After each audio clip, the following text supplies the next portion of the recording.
अस्सलामुअलैकुम दोस्तों, मेरे चैनल जीनियस टेलर में आपको वेलकम है। आप एक्सेल साइज की कमीज कटिंग करते हैं तो आपको अक्सर मेथड में काफ़ी परेशानी का सामना होता है कि हम क्या मेथड यूज़ करें कि उसकी फिटिंग हम आसानी से दे सकें। तो आज इस वीडियो में मैं आपको एक्सेल साइज की कमीज कटिंग के बारे में बताऊंगा कि हम किस तरह स्केल थ्योरी के मेथड से आसानी से कमीज कटिंग कर सकेंगे। आइए चलते हैं वीडियो की तरफ। सबसे पहले आप नाप नोट कर लें। हमने 4 मीटर कपड़ा लिया है सूट की कटिंग के लिए। पहले मैं आपको कमीज कटिंग करके दिखाऊंगा।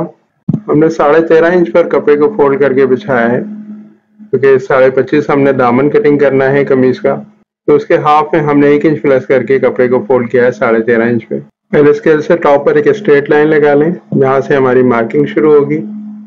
टॉप लाइन से हमने सबसे पहले आर्म होल की डाउनिंग का मार्क लगाना है जो कि चेस्ट के चौथे हिस्से में 11 इंच पर बनता है, लेकिन यहाँ मैंने हाफ इंच कम पर मार्क लगाया है 10.5 इंच पे।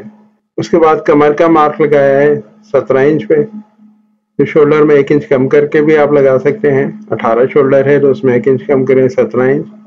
और उस कमर के मार्क से 7 इंच नीचे मैंने हिप का मार्क लगाया है। उसके बाद हमने लेंथ का मार्क लगाया है। 39 लेंथ है, 1 इंच सिलाई मार्जिन ऐड करके 40 पे हमने लेंथ का मार्क लगाया है। अब इस तमाम मार्किंग को आप स्ट्रेट लाइन कर लें। यहाँ आपको मैं ये पॉइंट बताऊं कि आपने किसी भी एक्सरसाइज की कमीज की कटिंग के लिए 10.5 इंच से ज्यादा आर्म होल की डाउनिंग नहीं करनी है। चाहे आप 48 चेस्ट की कमीज कटिंग कर रहे हो, आपने 10.5 से ज्यादा आर्म होल की डाउनिंग नहीं देनी। हाले का मार्क लगाएंगे। 17 कॉलर है।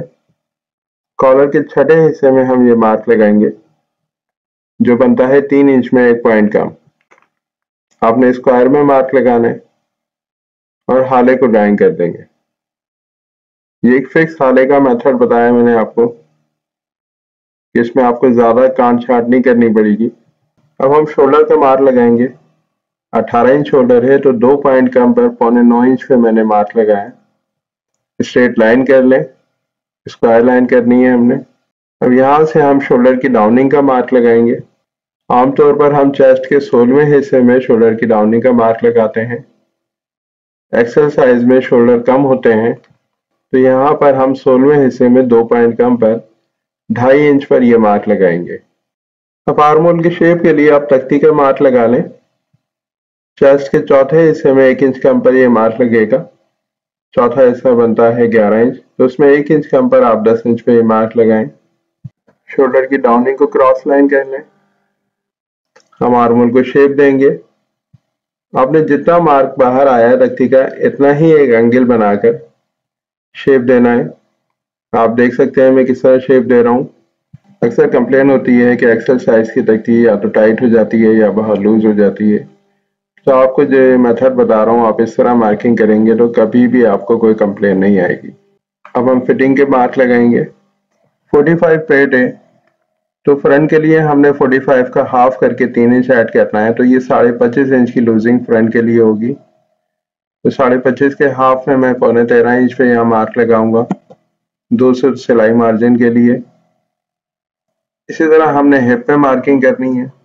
एक्सरसाइज में पेट और हिप का साइज सेम होता है, तो हमने जितना पेट की मार्किंग रखनी है उतना ही हिप पे मार्क करेंगे। चेस्ट 44 है तो फ्रंट के लिए भी हम इसी तरह हाफ के अंदर 22 इंच में 3 इंच प्लस करेंगे तो 25 आता है। उसके हाफ में 12.5 इंच पे मार्क लगाया, आधा इंच सिलाई मार्जिन ऐड किया और फिटिंग का मार्क लगा दिया। अब हम इस शेप को स्ट्रेट लाइन कर देंगे। अब हम पॉकेट की मार्किंग करेंगे। आर्मल से नीचे 5 इंच पे मार्क लगाएंगे। उस मार्क से नीचे 7 इंच पे पॉकेट के मुंह का मार्क लगाएंगे। पॉकेट के मुंह से नीचे 3 से 3.5 इंच का हमने चौक के लिए निशान लगाना है।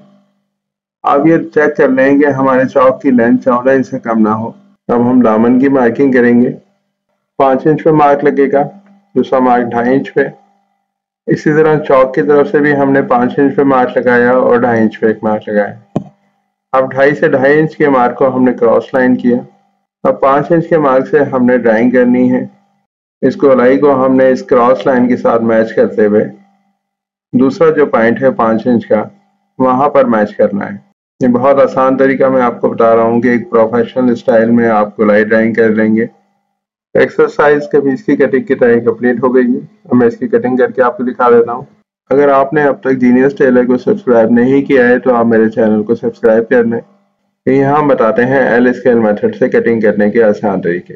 पॉकेट की मार्किंग पे कट लगा दें। हमने बैक कटिंग करने के लिए उतना ही कपड़ा फोल्ड करना है जितना कपड़ा हमने फ्रंट की कटिंग के लिए फोल्ड किया था। फ्रंट को बैक की कटिंग के लिए बिछा लें, क्रीज से मिलाकर बिछाएंगे। अब यहाँ हम बैक को कितना छोटा रखेंगे ये मैं आपको समझा दूं।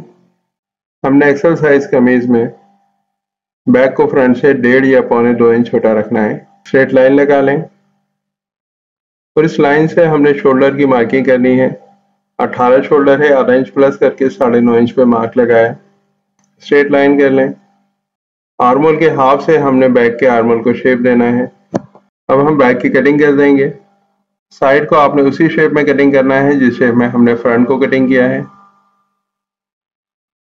बैक पर भी पॉकेट के टक्स लगा दें।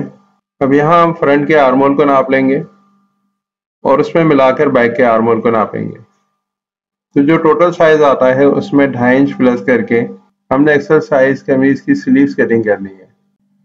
21.5 आर्मोल है, इसमें 2.5 इंच प्लस करें तो 24 होता है। इसके हाफ में हमारी कमीज की स्लीव्स का राउंड होना चाहिए। मैं आपको कटिंग करके दिखा देता हूँ कि हम किस तरह कटिंग करेंगे। स्लीव्स के लिए कपड़े को फोल्ड कर लें। कपड़े की चौड़ाई आर्मोल की डाउनिंग के हिसाब से रखेंगे। हमने 10.5 इंच पे डाउनिंग रखी थी आर्मोल की, आपने इतनी ही चौड़ाई इसकी रखनी है। स्ट्रेट लाइन लगाएं स्लीव पर। उसकी डाउनिंग के लिए 3.5 इंच का मार्क लगाएंगे। 3.5 इंच की शेप के लिए हमने स्क्वायर में एक मार्क लगाया। 10.5 इंच पे स्लीव की चौड़ाई का मार्क लगाएंगे जितना हमने आर्मोल डाउन किया था, और डाउनिंग की लाइन पे 3.5 इंच का हमने मार्क लगाया है जहां पर हमारा शेप खत्म होगा। पहले टॉप से एक स्ट्रेट लाइन लगाएं शेप के लिए। 3.5 इंच के पॉइंट से हमने लाइन लगाई और डाउनिंग के मार्क पे जो हमने 3.5 इंच का मार्क लगाया है, 1 इंच के फर्क से एक स्ट्रेट लाइन उसके लिए भी लगा लें। अब हम स्लीव को शेप देंगे। पहले उसकी गोलाई शेप दे देंगे, फिर 1 इंच का हमने अंदर की तरफ शेप देना है। जो स्लीव्स के फ्रंट में स्लीव अटैच होगी उसके लिए है। स्लीव्स की लेंथ का मार्क लगाएंगे। 22 इंच लेंथ है, आधा इंच हमने ऊपर सिलाई मार्जिन निकाला है और 1.5 इंच हमने लेंथ में कम किया है क्योंकि इसमें हम कफ लगाएंगे। जितना भी आप कफ लगाएंगे उसके हाफ में 1.5 इंच प्लस करके मोरी का निशान लगाना है। शेप स्केल से आप शेप दे लें। अब हम स्लीव की कटिंग कर लेंगे। मैं आपको कटिंग करके दिखा देता हूँ। अब ये जो स्लीव की गोलाई हम नापे, तो ये वही साइज आ रहा है जो हमने आर्मोल को नापा था, 12 इंच, यानी 24 का हाफ 12 इंच। अब मैं इसका तीरा कटिंग करके आपको आर्मोल के साथ आसीन मैच करके दिखाऊंगा। तीरा कटिंग करने के लिए कपड़े को फोल्ड कर लें। 18 इंच का तीरा है तो 1 से 1.5 इंच कपड़ा ज्यादा फोल्ड करना है। स्ट्रेट लाइन लगा लें।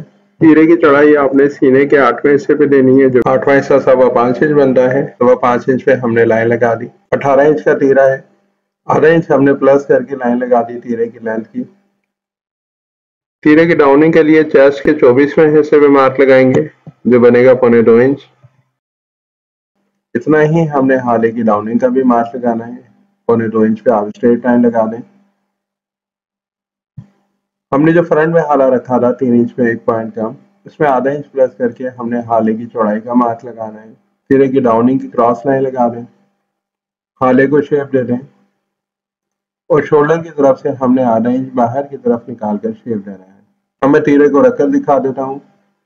बैक के साथ आधा इंच हमने चढ़ाकर तीरे को रखा है जो उसके सिलाई मार्जिन है। फ्रंट के ऊपर आप तीरे को फोल्ड कर लें, सिलाई मार्जिन को चढ़ा कर रखेंगे। आप देख सकते हैं कि तीरा बिल्कुल परफेक्ट है। अब मैं आपको स्लीव रख के दिखा देता हूँ। आप स्लीव को इसी तरह रखकर घुमाकर चेक कर सकते हैं। ये बिल्कुल एक्यूरेट है आर्मोल के साथ। सलवार कटिंग की वीडियो मैं पहले अपलोड कर चुका हूँ जो मैं एंड स्क्रीन पर लगा रहा हूँ, आप वहां से देख सकते हैं। अगर आपको मेरी ये वीडियो पसंद आई है तो इस वीडियो को लाइक और शेयर कीजिए और मेरे चैनल जीनियस टेलर को सब्सक्राइब कीजिए ताकि इस तरह की आने वाली और इन्फॉर्मेटिव वीडियो आपको वक्त पर मिलती रहे।